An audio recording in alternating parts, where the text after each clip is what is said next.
Hey guys, welcome back to this place, and if you're new, then welcome here for the very first time. I'm Carmen, and this is Calvin. And we are watching Avatar. You are watching. Don't do this every episode. I'm going to do it every time. I'm watching Avatar: The Last Airbender. I love you. Season 1, episode 7. Mm-hmm. And yeah, the last episode we had... Was episode 6? We had Katara incite a uprising of the Earthbender prisoners that were on the rig, I guess. I don't know what you would call it. Like, it was just like a prison in the water so they couldn't earthbend and get out. And I can't remember what they called it. It was basically like an oil rig. Yeah, But yeah. not. It was a prison. Yeah. Prison rig. It was a manufactured island. Yeah. That was being used as a prison for the Earthbenders. Mm-hmm. Because they couldn't bend metal. But they didn't even realize that what was powering this place was a whole bunch of earth, which was coal, which they can bend. I mean, they did realize it, but the Earthbenders didn't. I mean, they knew that they were using coal. They just didn't. Them, I was talking. They about. just didn't think about it. That the Earthbenders would be able to use it. But they couldn't get to it because it was too far away. That's why Aang did the thing down in the vent, and they're like.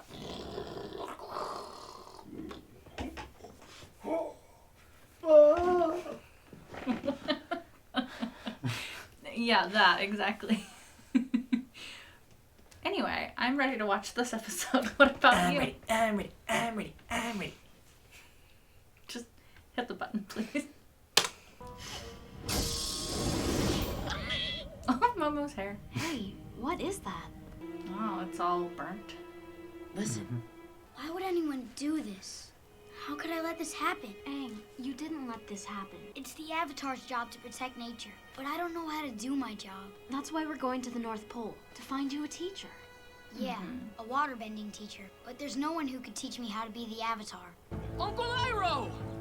Over here. In the hot tub. Uncle? We need to move on. We're closing in on the Avatar's trail. I heated it myself. Oh, that would be We handy. need to leave now. Didn't even think about that. Get out of the water. Very well. On second thought, why don't you take another few minutes? But be back at the ship in half You an can hour. just close her or right leaving there. Without you. Yeah, what did he expect? Are you ready to be cheered up? No. Oh Help! my god. Hey, how is that cheering me up? These acorns are everywhere, Aang. It's some That sort means of the forest life. will grow back. Yeah, Every one right. of these will be a tall oak tree someday. And all the birds and animals that lived here will come back. Are you the Avatar, child? My village desperately needs your help. Oh no, what happened? For the last few days at sunset, a spirit monster comes and attacks our village. He is Heibai, the black and white spirit. As the solstice approaches, the natural world and the spirit world will grow closer and Like closer Halloween? until the line between them is blurred completely. So, what do you want me to do exactly? Who better to resolve a crisis between our world and the spirit world than the Avatar himself? You are the great bridge between man and spirits. Maybe he'll get to talk to All Roku. right, that's me. Can you help these people? I have to try, don't I? I mean, yeah. Maybe whatever I have to do will just Come to me. He fell asleep. That was unsafe. Who's there? See? A meadow ball. It's so cute. I should have known. What is it doing?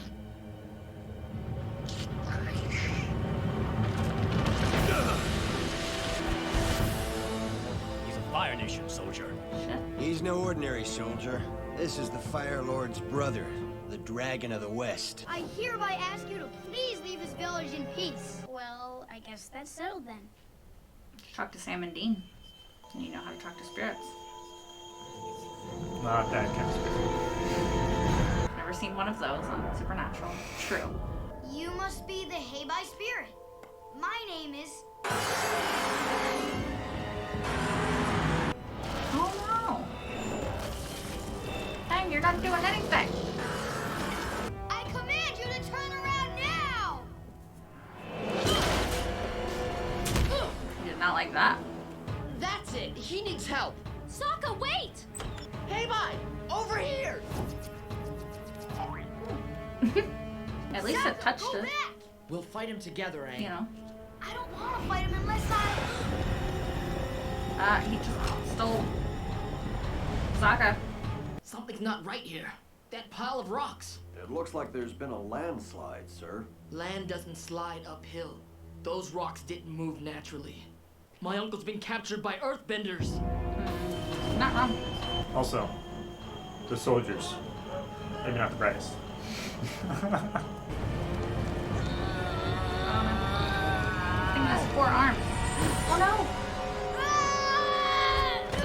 Where did he go? Into the spirit world. Sokka! Is he in the spirit world? I failed. Did he follow them? I think he did, and he doesn't realize it. What the hell are those things? I thought they were horses at first. Where are you taking me? A place you're quite familiar with, actually. You once laid siege to it for 600 days, but it would not yield to you. I acknowledge my defeat at Ba Sing Se.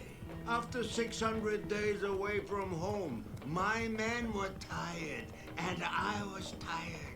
And I'm still tired. Mood.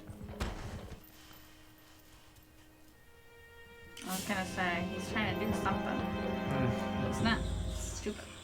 Your brother is in good hands. I would be shocked if the Avatar returned without him. Katara? Katara, I lost him. He's in the spirit world, right? The sun is rising. Yeah, that's Uncle Iroh. Ew.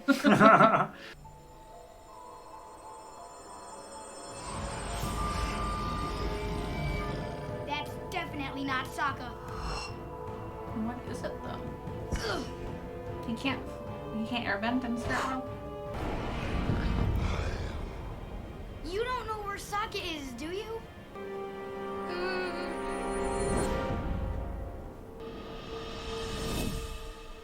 You're Avatar Roku's animal guide. Is there some way for me to talk to Roku? Get on. Take me to Roku. Right.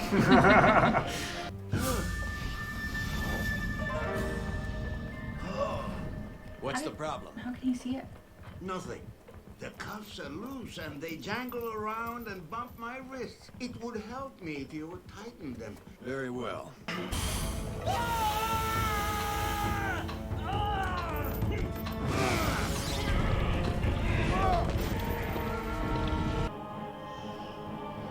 Dang, is this where Roku's chilling in the afterlife? Not too shabby.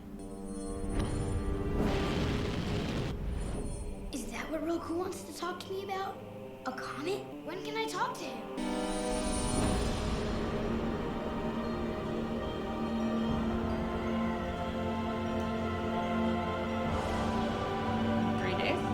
It's a calendar, and the light will reach Roku on the solstice. So that's when I'll be able to speak to Roku? But I can't wait that long. I need to save Sokka now.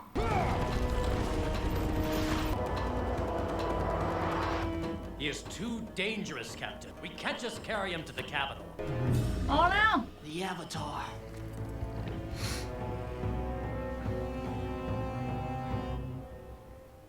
Ooh, got a choice to make. Uncle or his honor. This is like a whole Jamie Lannister thing. He chose his uncle. You're clearly outnumbered. That's true. But you are clearly outmatched. He looks so silly saying that, like in his little outfit.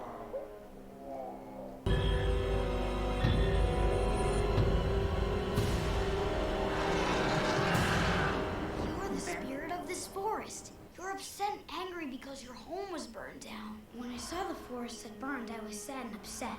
But my friend gave me hope that the forest would grow back.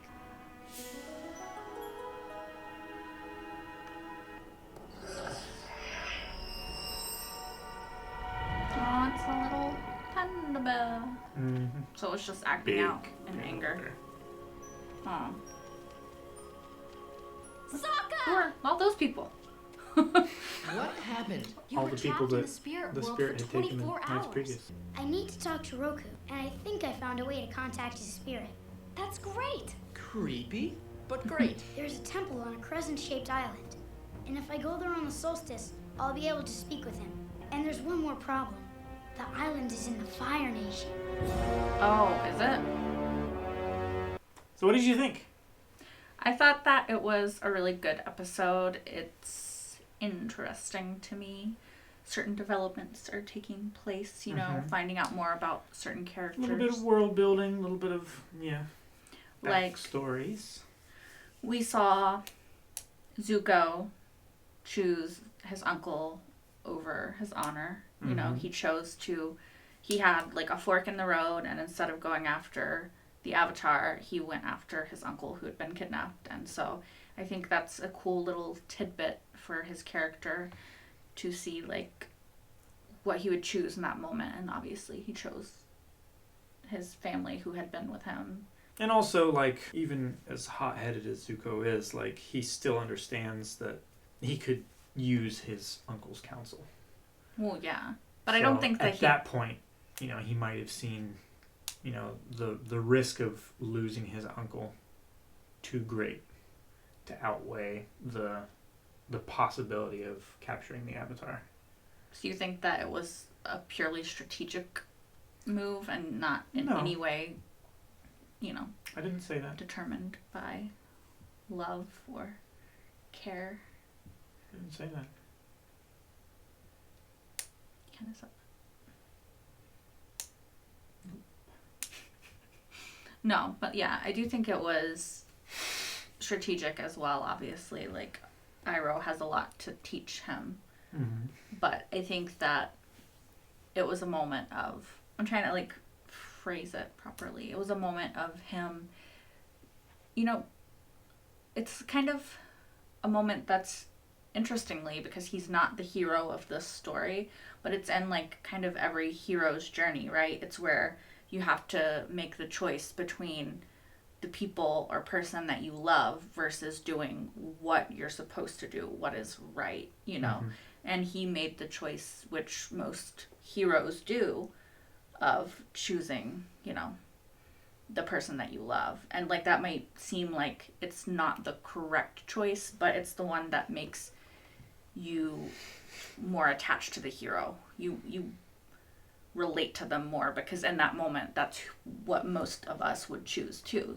Like, do I do this thing I'm supposed to do when it's going to possibly cost this person I love their life? Yeah. It humanizes him. Yeah. And like, I don't know, it made me like Zuko a little bit more to see him make that choice versus just going after the Avatar. Yeah. He's not just a singular driven person. Like, he's complex. He's multifaceted. Yeah. He's got layers. Not gonna know. Yeah. I thought it was interesting too, like the Heibai, right? That's what it's called. Is this black and white spirit. I'm assuming that maybe there's some sort of lore about this spirit, in Chinese culture or something. I'm not sure. Normally they take snippets here and there of, lore, mythology, and stuff like that. Like types of spirits and stuff like that. It's like, I don't know how you would describe it in like Western terms. I don't know. There's certain like spirits and stuff like that are associated with certain things, like forest spirits, like the bear and stuff like that. They're associated with different, like maybe fertility or like growth, or others might be associated with like famine or war or something like that. So there's a lot of different things that they draw from. Same way in like Japanese culture, they I don't know how prevalent it still is, but I know in the past it was more prevalent, I feel, to associate people's personality types with blood types. Oh yeah. So in a lot of anime and stuff like that, you'll see like the person's name, their height, weight, and blood type. Yeah. So like you'll, and they so like believe if you're a that type O, it's like it's just certain attributes, kind of Yeah. like Zodiac, right? Like I'm a Sagittarius, Somewhat, so yeah. this is like because they personality believe traits that the I blood have. type was indicative of how the person behaved, like down to their Blood, physical. their core. Yeah. It makes sense because like that was also like kind of like the humors, right? If you had too much of this humor, then you were this way and this and stuff. It's just different ways that people have understood how people act throughout time, you know, sort of like that. Okay. I think we got off topic a little bit. A little bit. But what I was going to say with the Heibai was that it's a black and white spirit. And like you said, it was, as we discovered throughout the episode, it was like the bear, and it was upset because the forest had been destroyed. And it was acting out to just let out its anger and frustration with the fact that the forest had been destroyed. Its home was taken. Nature was trying to fight back against what it believed to be the problem, which was, you know, colonization, man, you know, so the Fire Nation came through and they burned it all down. Yeah. But then they left. So it had to lash out to. So it was lashing out. What it could lash out to the village that it could find. You know, I'm a big believer that, you know, we need to respect nature, and, you know, if you act out against nature, you know, you can't really be upset when nature acts out. You know, I don't think nature has like sentience and is like coming back to get us. No, but I think it's one of those things, like every action has an equal and opposite reaction kind of thing.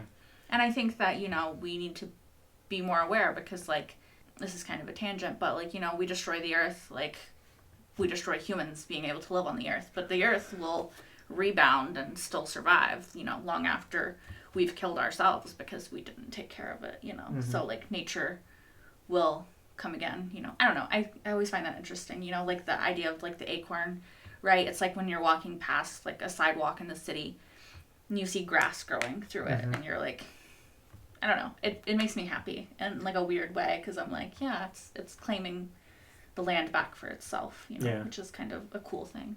Like in things like The Last of Us and Walking Dead and what is it, I Am Legend and stuff like that.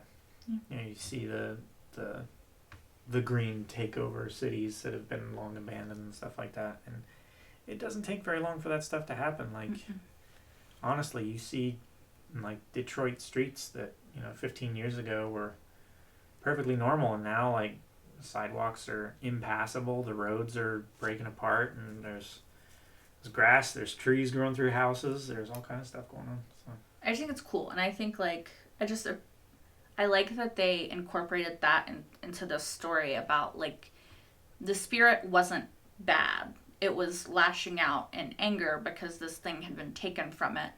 And it needed to be reassured that the life would continue, the life would return, I guess, right? And grow there again in order to be appeased because it was the spirit of the forest. And its home was the spirit gone. of the forest was like the forest has been destroyed.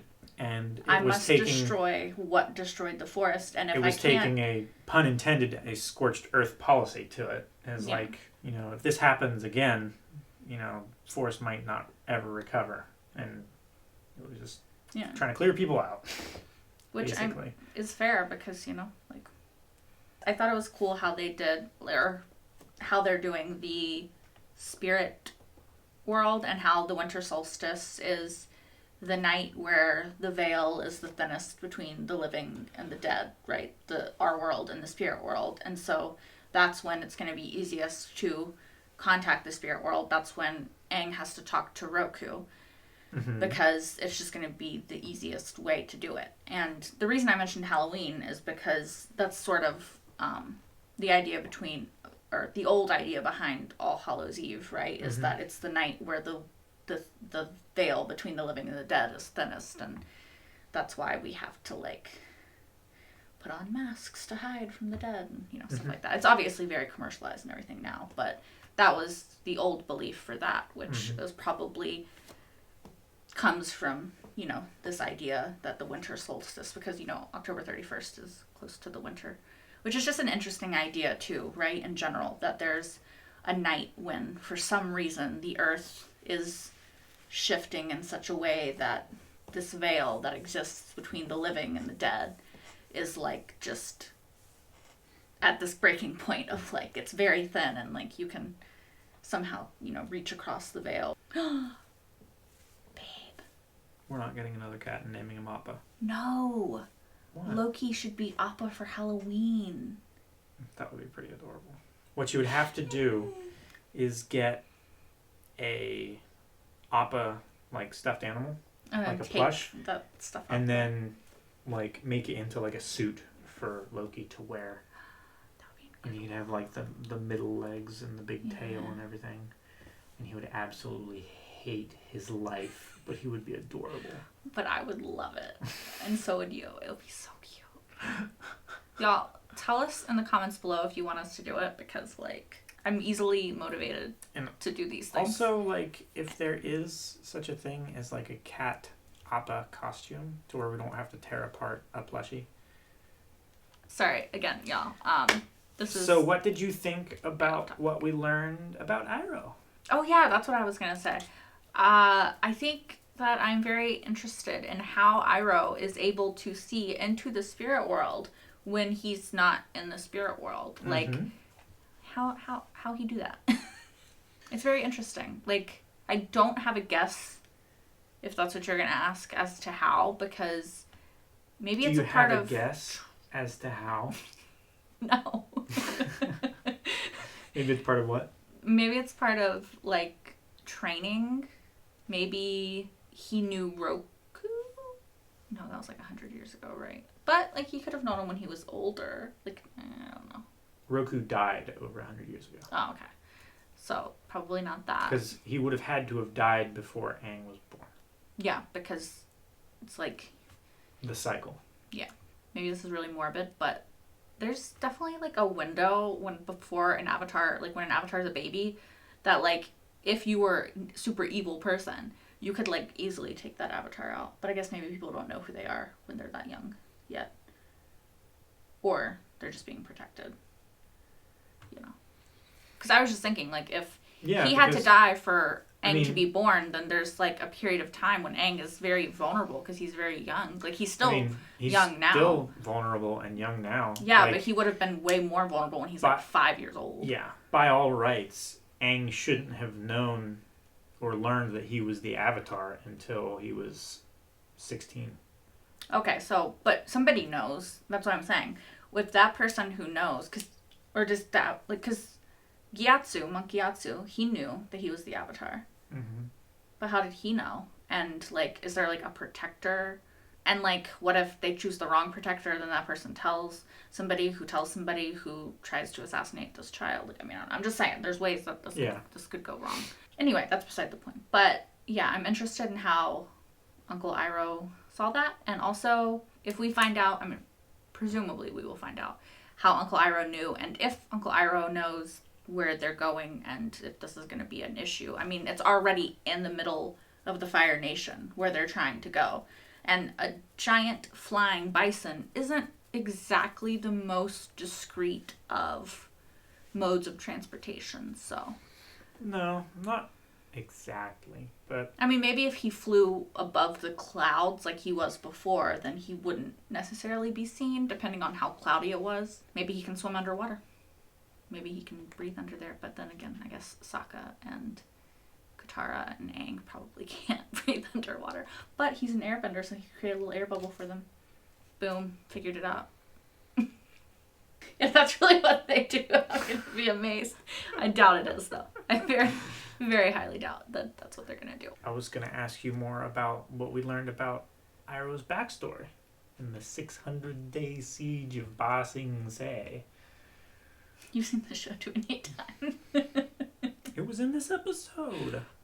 We didn't really learn that much about it, just that he had a siege on a city called Ba Sing Se, and it lasted 600 days. It was against the Earth Nation. They were trying to seize Earth Nation city, and he stopped after 600 days because his soldiers wanted to go home, and gave up. They weren't gonna break through. And the siege was routed. Yeah, and he was just like, it's been long enough. It's been almost 2 years. Like, my soldiers are tired. We're just gonna let this city be. Which I think is a smart strategy as a military person, to understand when you have no hope of winning and to retreat and go somewhere else. Like, maybe he could have won, but his soldiers would have gotten too tired. It's already been almost 2 years. How many soldiers are going to stay after 3? How many are going to still be in any condition to fight after that long? Supplies are going to start running out.